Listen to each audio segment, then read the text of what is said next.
Hello dear students, आज हम लोग ड्रिप वेलोसिटी के बारे में पढ़ने वाले हैं। The basic concept of drip velocity and the expression related to drip velocity, how it comes, how it derives. Okay, so let's start. Let us consider a conductor. Okay, now it has been connected with a key K. So this is the positive side, negative side with potential V. Okay, ultimately what we have done, यहाँ पे हम लोग एक potential एक conductor के across connect किया. So अगर ये कंडक्टर है तो यहाँ पे obviously there will be free electrons. तो फ्री इलेक्ट्रॉन्स क्या होगा? Free electrons will moves toward the positive side and the electric field का हम दिस साइड हो जाएगा electric field. Okay, so electron will move toward the positive side of the cell और यहाँ पे फोर्स आ जाएगा F equal to minus E multiplied by E. Okay, negative sign यहाँ पे बोल रहा है कि the force is in the opposite direction of electric field. Okay, now यहाँ पे हम फर्स्ट ऑफ ऑल फोर्स का एक्सप्रेशन लिख सकते हैं कि F is equals to minus E into E. Okay, अच्छा यहाँ पे क्या होता है? सपोज फर्स्ट कंडीशन में क्या हुआ? सपोज मेरे पास एक कंडक्टर है. This is one conductor. Suppose let us take this as conductor और ये कंडक्टर में फ्री इलेक्ट्रॉन्स है. फाइन. अभी because of temperature of the surrounding, because of thermal agitation, we should write the term thermal agitation. Because of thermal agitation means यहाँ पे temperature के कारण यहाँ पे जो फ्री इलेक्ट्रॉन्स है, these free electrons will gain energy that will be named as thermal energy. Thermal energy के कारण यहाँ पे जो फ्री इलेक्ट्रॉन्स है that will move in the random direction, randomly move करना स्टार्ट कर देगा. अभी अगर ये रैंडमली मूव करता है, that means if electron is moving, यहाँ पे करंट का कुछ आइडिया आएगा. That means there will be current, flow of current. That means एक कंडक्टर को अगर हम सेल कोई भी पोटेंशियल अक्रॉस यहाँ पे नहीं कनेक्ट किया तो यहाँ पे करंट फ्लो हो रहा है. Is it true? Okay, actual case में क्या होता है? एक्चुअल केस में ऐसा नहीं होता है. तो let me explain what is there. जब ये थर्मल एजिटेशन होता है, सपोज हम लोग पकड़ लेते हैं यहाँ पे let u1 vector u2, these are the thermal velocities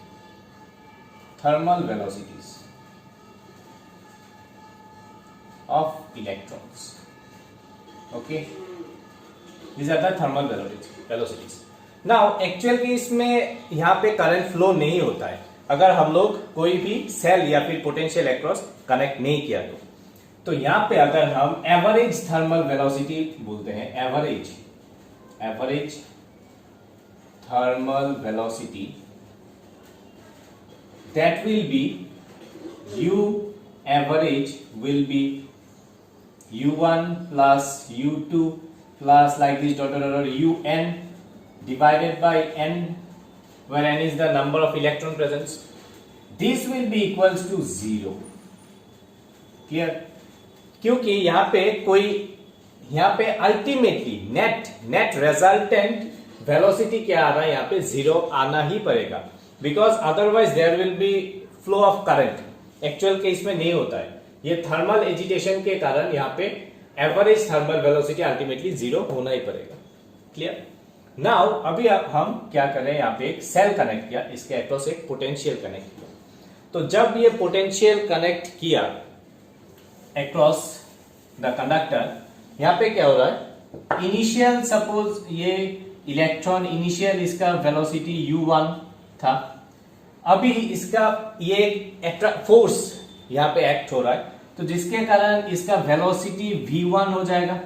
अगर यहाँ पे चेंज इन वेलोसिटी आता है तो obviously there will be acceleration.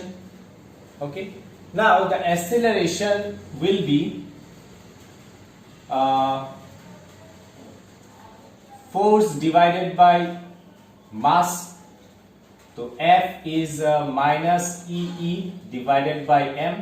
This will be equation 2. Now यहाँ पे एक नया टर्म यहाँ पे इंट्रोड्यूस करना पड़ेगा, that is relaxation time. Relaxation time जिसको हम टाउ से रिप्रेजेंट करेंगे. Relaxation time means there are numbers of electrons present in the conductor.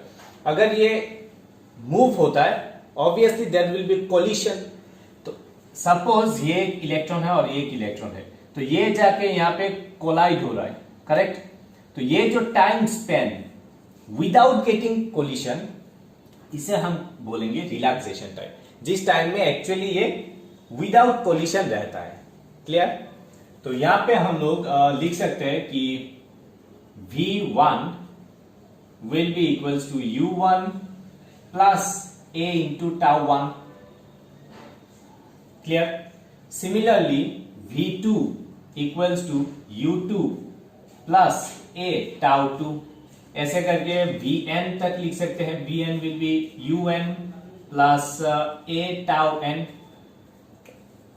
Okay, this are the total final velocity. यहाँ पे हम लोग फर्स्ट इक्वेशन ऑफ मोशन यहाँ पे अप्लाई किए हैं. अभी हम लोग क्या करेंगे, यहाँ पे रिलैक्सेशन टाइम, ये जो V1, V2, Vn, these are the actually relaxation, these are the actually drift velocity of each electron.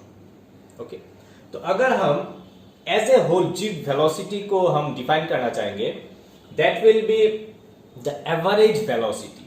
Okay, तो ड्रिफ्ट वेलोसिटी को हम क्या बोलेंगे, drift velocity will be termed as average velocity attained by the electron under the applied electric field.